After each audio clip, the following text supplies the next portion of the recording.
Hey there. How's it going, Em?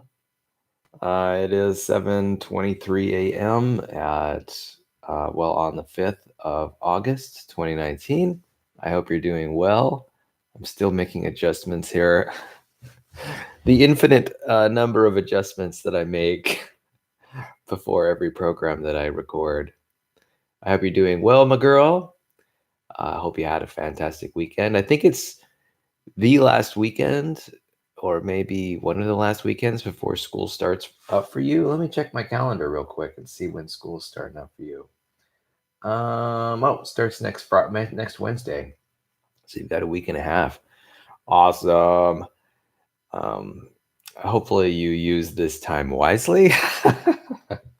I have a feeling things are coming down to the wire when it comes to your summer vacation, and I remember how that was when I was a boy and wanting to make the most of every single hour of every single minute that I had my freedom um, before school started up again.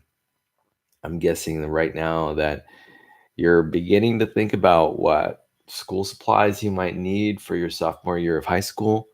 Maybe you're considering going to pick up some supplies, three ring binders, trapper keepers. I don't even know if people have trapper keepers anymore.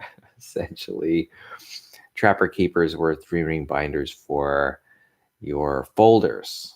Um, and they had nice covers on them, you know. But my feeling is, I don't know, maybe they don't have that so much anymore.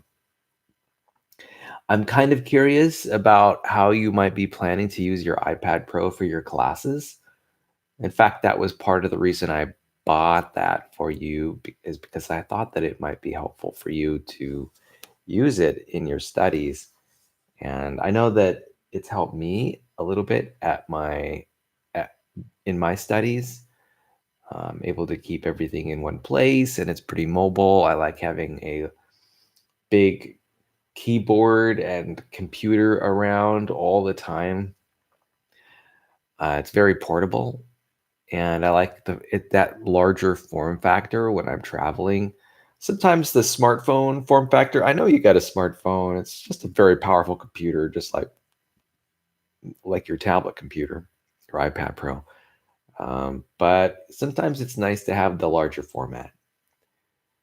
It's nice because it's also it can hold certain large scale data, big videos, uh, a lot of music. It can hold your artwork, your art projects. Um, so I think of it as sort of like maybe sort of in terms of your computing, because I know you have access to your own smartphone, your iPhone. I just like it. Sometimes you just want to work in a larger format. Yeah. Sometimes you just want to push things off into the large format because some art projects, some writing projects, I mean, having a full scale keyboard is nice, if you can have that around.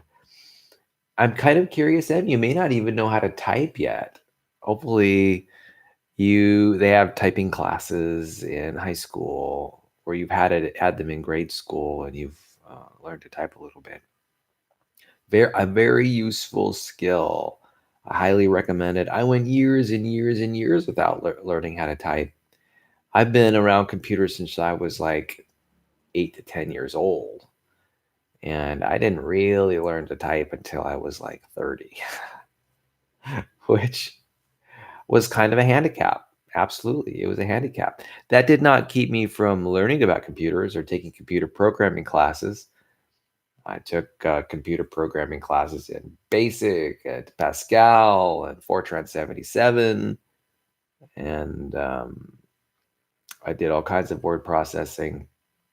I used to write every single report in college uh, and using the computer. And I never learned to type.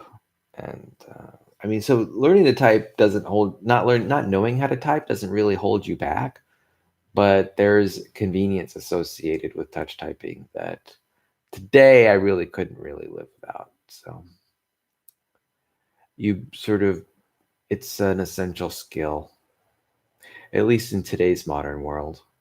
And I'm pretty sure you know that because I have a feeling you're typing all the time. So good on you if that's something that you've learned or plan to learn in the near future. So I had a fantastic weekend. I just want to talk about it. I had the opportunity to go to Nest Fest 2019. I don't even know if it is 2019, but that is whether that is in the title. I think it might just be Nest Fest. But I had a fantastic time, man. Grooving with friends, hanging out, loving it. Truly, I had a wonderful time. Um, it's so good when I get to touch base with so many people. So such a not it's such a diverse group, really, uh, and just have playtime. Relax. What's kind of funny too is a lot of the same people who were at um, Nest Fest were also at Dance Tribe the very next day, the very next morning.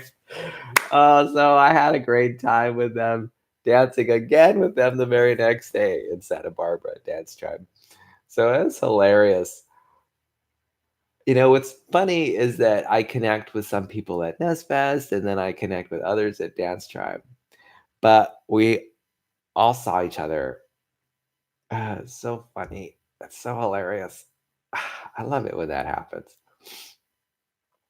It's funny. Santa Barbara, at least in my view, is quite a small town in the sense that I see people over and over and over again. I mean, I was even at the grocery store after Dance Tribe, and this was like a few hours, like 3 or 4 hours, and then I saw a Dance Tribe at the grocery store going to a birthday party, and I just love that.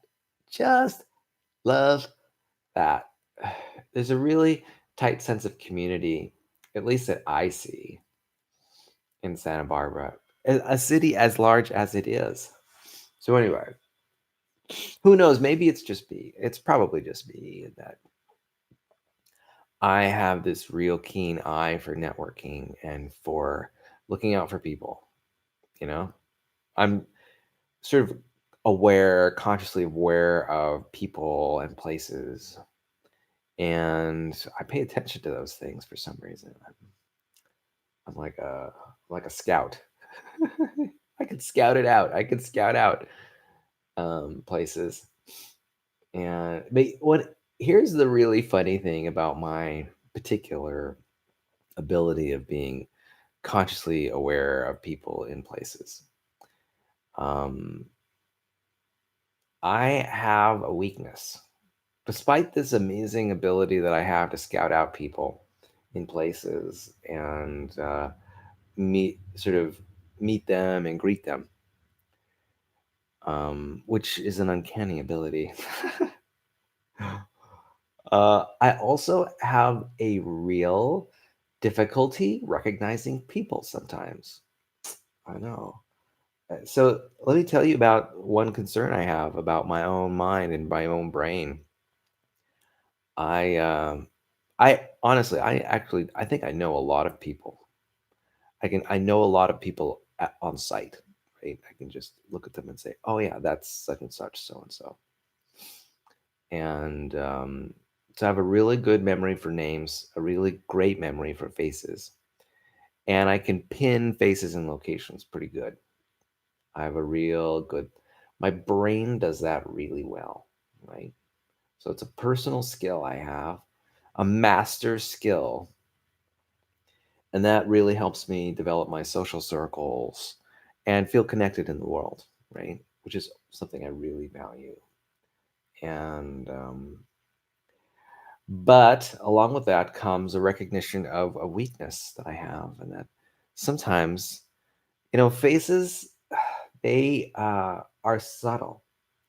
People's coloration of their eyes, of their hair, of their skin, the slants, the angles of their eyebrows and nose and lips. These points are all quite subtle sometimes. You know, how people walk, how they use their bodies, how they shuffle from one side to the other as they move, um, their hairstyle as it changes. So, in my mind, clearly my brain is pretty good at recording these traits, and it's something I value very much, but I'm not infinitely skilled. And what happens quite often is um, I misidentify people. It's I'm actually like on a scale from 1 to 10, my skill level is very high. I would say it's a 9, maybe an 8.5 on my bad days. But I can pretty much pick out a needle from a haystack pretty well.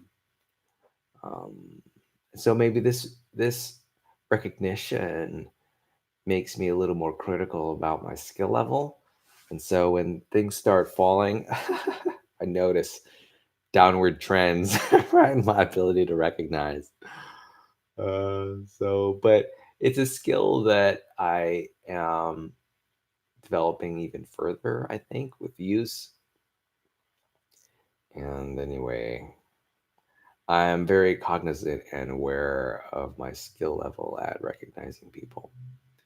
I think it's very high, but I want to hone and improve it better. Want to hone and improve it better. I wish there were some like really practical skills or techniques that I could exercise on a daily basis to sort of keep that skill level high. But other than actually just doing it, I don't know of any um, real way to practice exercising this, what I'd call important social skill, which is just recognizing people on the fly as I'm moving through my day. So,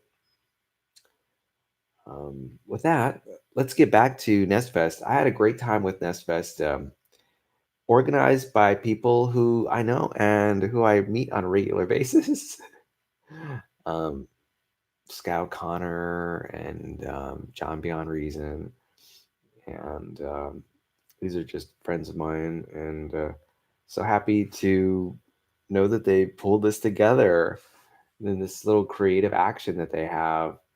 And it's just kind of neat when you recognize that you have the power to create a community with just a little planning. They pulled it together with 6 weeks of planning. They found a venue. They found a common intention, and they pulled it off. And I hope they made some money, and I hope they made some connections, and I hope they are open to doing it again in the future, because basically it was a little music festival. you know, I loved it. I loved it. It's great. And so, yeah, I'm really glad to have that opportunity to have that nearby. I like these kind of things, these kind of meetups. Great, great, great. These throw people who throw parties. Now there's something to admire about that. And I want to get better at it. I want to be a party thrower. Is that even a goal? Is it possible to be a party thrower?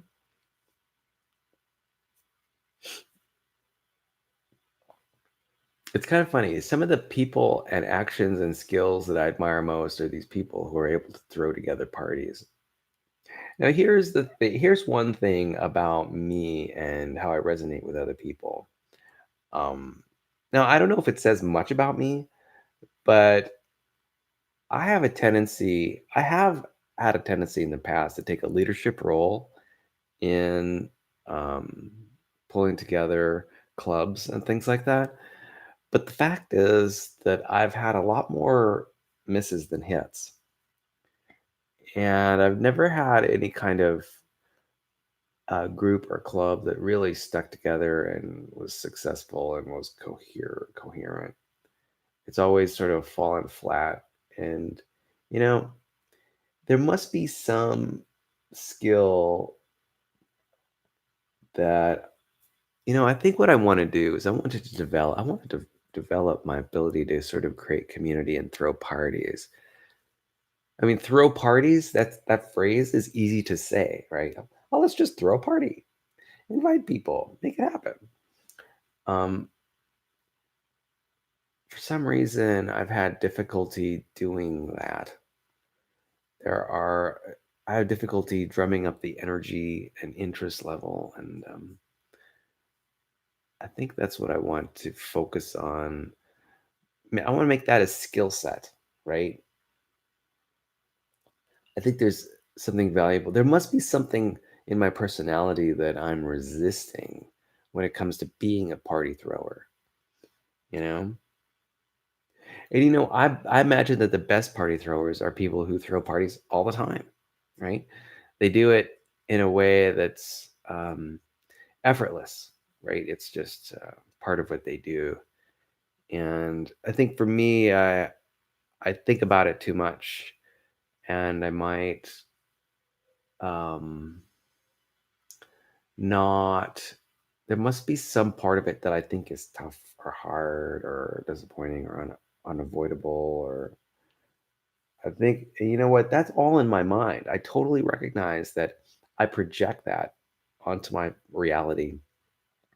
But here's the great thing about being a party thrower is that you could throw the kind of parties you want with the people you want to throw them with, right? You get to choose the party, you get to choose the people, and you get to choose the music too. So that is awesome. So if you have, I was thinking if there's a person out there that has trouble matching like the people and the music and the kind of party they like to go to,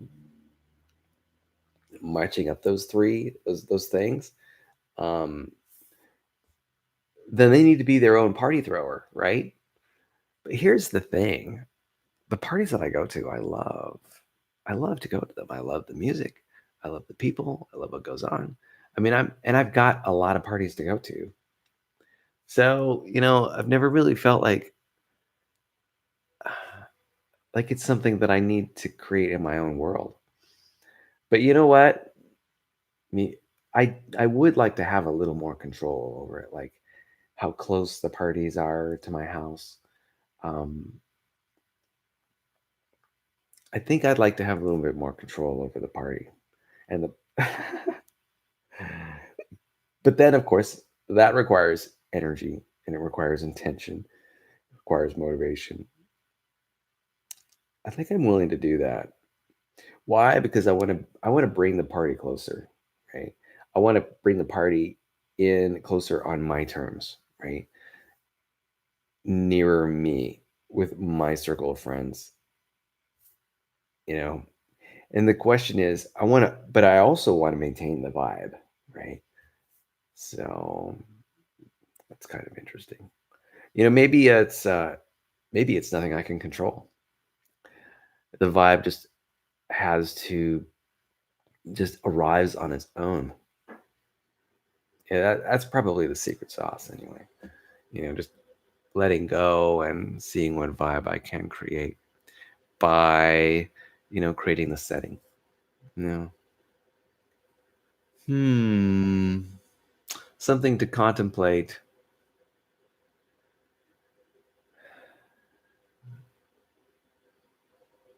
And the best party throwers, I think of the people like Martha Stewart, right? I'm sure she throws parties all the time. And, I think there's definitely some kind of skill in being a party thrower. I think for me, I want to throw a party every week. I want it to be an every week kind of thing. Absolutely. Why not? I want it to be regular. Yeah. So I'm trying to think. The parties that I love the most are the parties where there's probably music and dancing and food and conversation. That includes pretty much every party. And the people I like and know. I'm talking about parties, man. Who doesn't like parties? I don't know. I love them. So that's cool. Or I could just rely on other people to throw them for me. I'll take the easy way out. Pay my $20 and let other people worry about the logistics. Delegate my party throwing to other people, right? Well, what's wonderful is I've got a lot of great acquaintances and friends that do the work, right? There are professional party people out there, and they do a bang up job of throwing it all together. You know, I think I'd like to be a little more intentional though about them. Yeah, I'm asking myself, where might I start? What might be the first step? And I'm gonna have to put some thought into that. And yeah, we'll figure it out. We'll figure it out. Thankfully, I've got the rest of my life to figure this out, right? Yeah. I have a feeling too that once I get the ball rolling, the ball will roll forever. Isn't that wonderful? I know. And so it actually, my power makes me a little bit scared. Like, if I toss a ball in this direction, and that ball just sort of flies through the air, that ball will continue to stay in motion until an equal and opposite force is applied to it, or something like that. So it kind of different forces. Uh, a ball will stay in motion, right? Um, so there's a little bit. I feel a little bit of like intrepid. There's some kind of there's like a little bit of anxiety behind that. Like, wow, what happens if I start to throw parties and the energy that I want, the vibe that I want, begins to diverge from the ideal? Like, wait a second, this is turning into a punk rock concert or something like that. That probably won't happen. Oh, yeah, probably won't happen. So I'm really getting excited about this idea of your sophomore year of high school happening.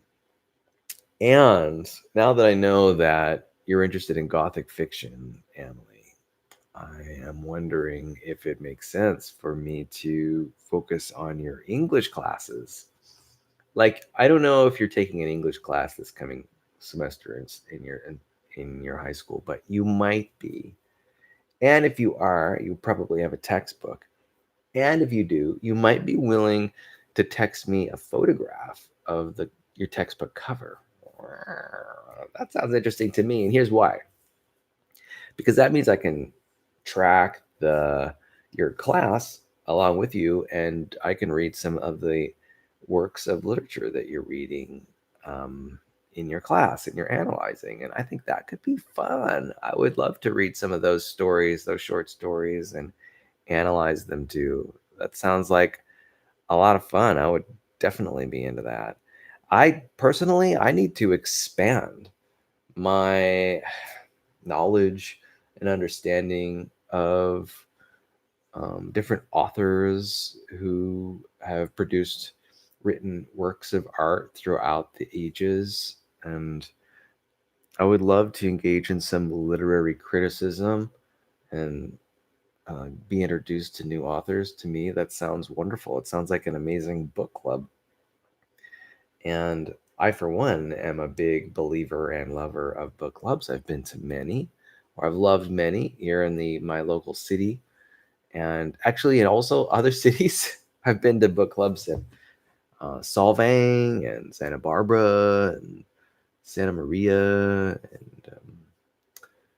and I've enjoyed pretty much all of them. There are there was a time like 4 or 5 book clubs running here in Lompoc, and I was at the same time like a member of 3 of them. I would regularly attend 3 book clubs. That was when I was devoting a lot more time to reading than I am right now. Now I'm pretty much just reading stuff on my iPad and on my smartphone. I'm reading digital books, ebooks, and I'm also listening to books on audiobook, like on CD-ROM. Right now, I'm still going through Harry Potter and the Deathly Hallows. And that's the seventh book in the Harry Potter series. And I am not done with it. And I'm about to go on a 14-hour trip this weekend to go to my 30-year high school reunion. So that would actually be a really great time to finish up this Harry Potter series. But here's the thing. I think that um book on tape might be expiring because I checked it out from the library. So I'm gonna be doing this road trip coming up this coming weekend to Albuquerque, New Mexico, and it's a 14-hour trip. Right? It's basically 1,000 miles. I just got an oil change on my car, so I think my car is ready to do it. And but I want to try to make this a more enjoyable road trip, maybe the most enjoyable road trip ever. And so, in order to make that happen, I'm going to need music, audiobooks, and exercise. Yeah, if I can somehow get those things together on this road trip, like I might want to go for like from gym to gym, right? I'll do a workout before I start driving, and then I'll do another workout after I've driven. And what if that actually sounds like a great idea? I could take a workout and split it into two. I can I can just hit the gym like from city to city, and maybe it won't be so difficult on my body. Yeah, that's probably what I want to do. Maybe what I could do is I could try to hit on a driving day. My plan is to drive like 7 hours a day. But what if I hit the gym in the morning and then hit the gym in the evening on that 7 hour trip? Now that sounds like something I can do. And maybe what I could do is I could take a shower and refresh myself, and maybe I could make this road trip a gym centric road trip to make it more comfortable for me, physically comfortable. So food and sleep I got covered. What I really need covered is I need the entertainment, right, to keep my brain occupied and active while I'm driving, right? And that's where the music and the audiobooks comes in. And then I need to keep my body on on fleek, right? When I'm traveling, basically sitting in a chair for 7 hours is a drag. My body, um, it's not an easy task. I struggle just sitting in the car for an hour at a time.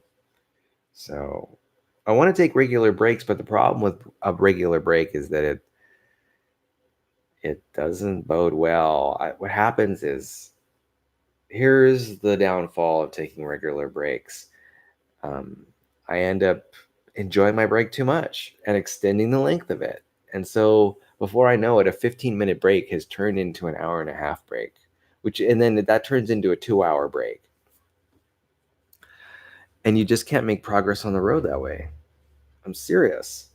So that's really the downfall of taking a lot of breaks. I'm kind of the think of the mind to just power through a drive. Just power through it. Room, take as few breaks as possible. Because otherwise, your whole day is just caught up in breaks and you don't make the progress that you want to make. See, yeah, that's the struggle with driving. The continuous struggle. It's keeping the mind and brain relatively occupied while you're driving, and actually, I mean the mind and body occupied while you're driving, so that so that you can do it, so that you can do it. One thing I could do is I could take like a Greyhound bus or something like that. Oh my gosh. Okay, no, I only gave that a momentary thought. I've done the bus thing across that 1,000 miles, and let me tell you, it's it's fine. It's great in some respects, but it's not great in other respects. Like there's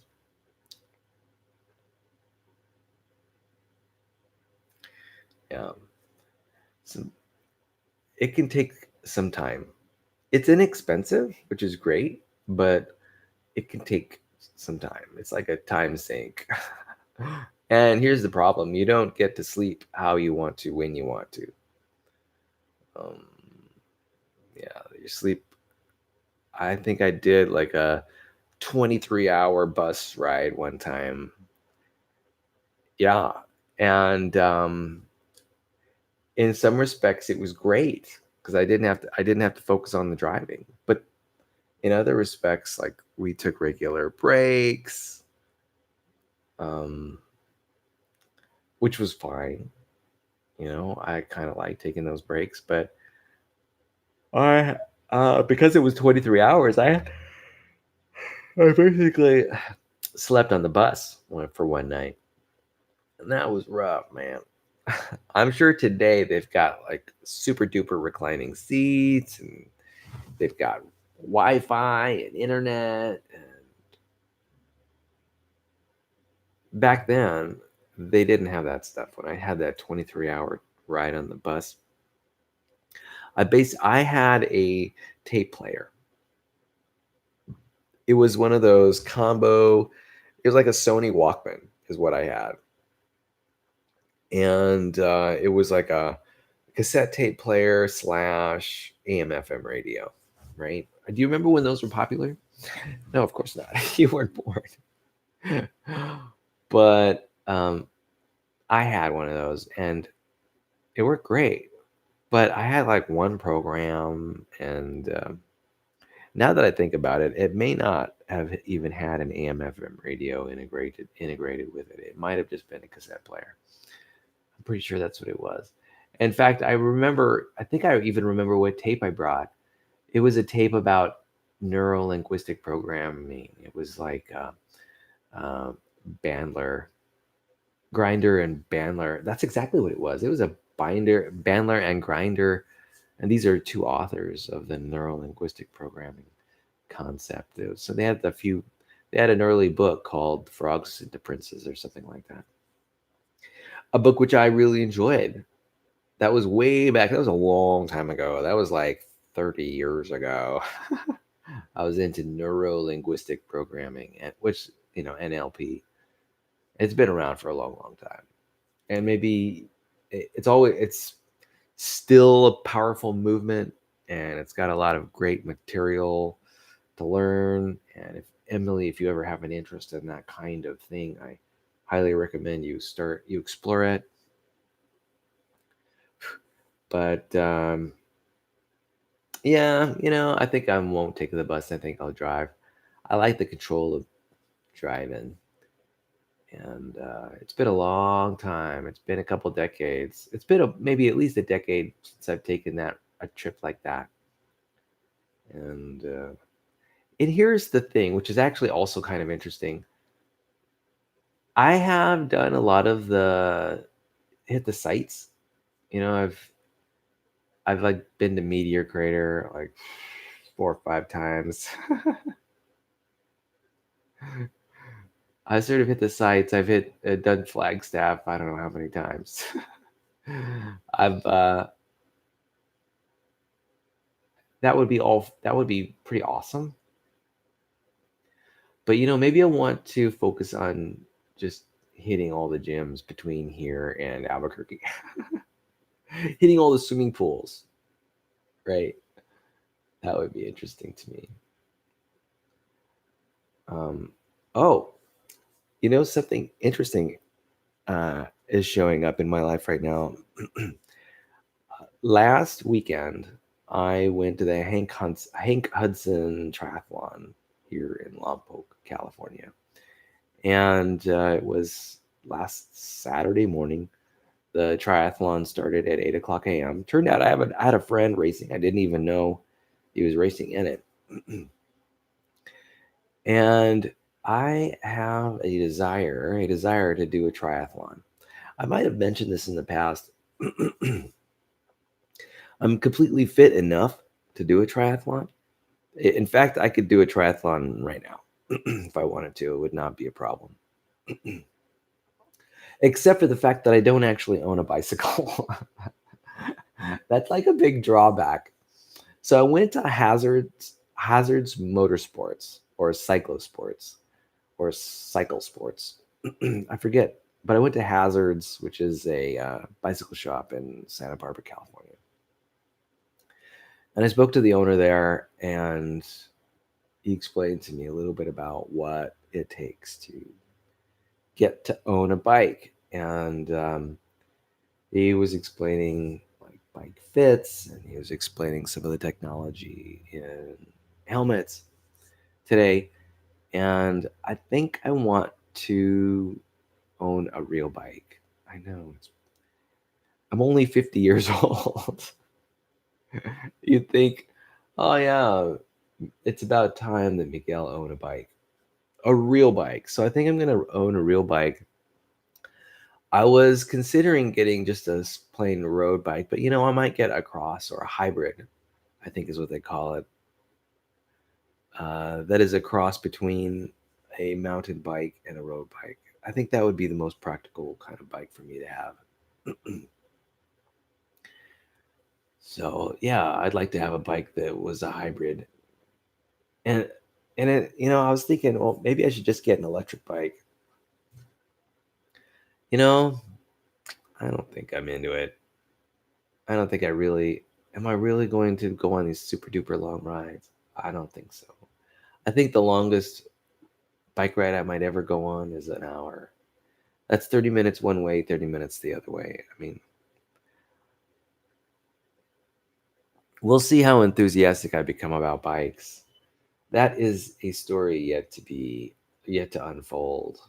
I don't know how excited I am going to be about being on bikes. We'll have to see about how well bikes will be integrated into my um, lifestyle. I still have concerns about safety on bicycles because of the proximity between bicycles and cars in our society. We have problems with infrastructure here in the United States, particularly when it comes to how bicycle activities and car activities are integrated together on the roads.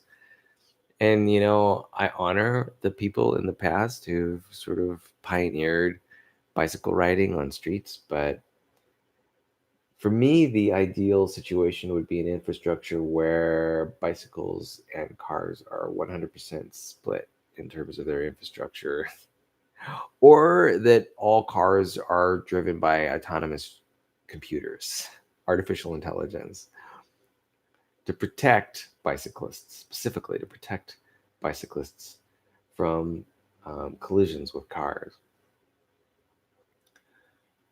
I think I'm going to be really, really, really choosy about where I ride the bicycle and when. Um, we'll see how that works itself out. I'm thinking that I probably will be able to find some places to bicycle ride. Yeah. And of course, one of those will be doing while I do triathlons. So, boom. I think I want to do at least one triathlon before I die, or before I get maimed or lose an arm or a leg. Or now would be the perfect time for me to do a triathlon. Like say between now and then within the next 5 years would be a really great time for it to happen. So I made an appointment for a bicycle fit next week, and so that's cool. Um, so I'm looking forward to owning a bike. I want to transport the bike using a bike rack attached to my car. And in order to do that, in order to attach a bike to my car, I'm gonna need to, I think, get one of those receiving hitches. I'm gonna have to attach one to my vehicle. I don't have a receiving hitch on my vehicle right now. I'm definitely gonna need one, I think. So that is also a project that I want to get underway. I want to, well, get a receiving hitch put into my bike. Anyway, I'm gonna have to split right now. I hope you're having a wonderful day, and I want you to know that I love you very much. I think that you're a wonderful daughter, and but I've got to split. I'll talk to you later, girl.